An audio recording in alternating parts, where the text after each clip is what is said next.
السلام علیکم فرینڈ، معلومات انبیاء حضرت ادریس علیہ السلام۔ حضرت ادریس علیہ السلام کا اصل نام اخنوخ ہے۔ آپ پر 10 صحیفے نازل ہوئے۔ آپ کا ذکر قرآن مجید میں 2 جگہ آیا ہے۔ سب سے پہلے قلم سے حضرت ادریس علیہ السلام نے لکھا۔ سب سے پہلے نجوم کو جاننے والے بھی حضرت ادریس علیہ السلام ہیں۔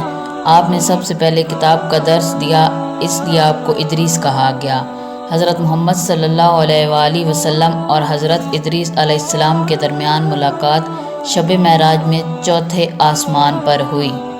حضرت ادریس علیہ السلام مختون پیدا ہوئے۔ آپ نے سب سے پہلے غلام آزاد کیے۔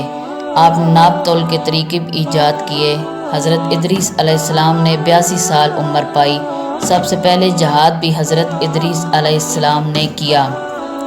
ایک روایت کے مطابق آپ نے اپنی شریر اور نافرمان قوم سے تنگ آ کر مصر کی طرف ہجرت کی۔ حضرت ادریس علیہ السلام نے قبیلہ بنو قابل سے جہاد کیا۔ مزید ایسی ویڈیو کے لیے چینل کو سبسکرائب کریں، ویڈیو کو لائک اور شیئر کریں۔ شکریہ۔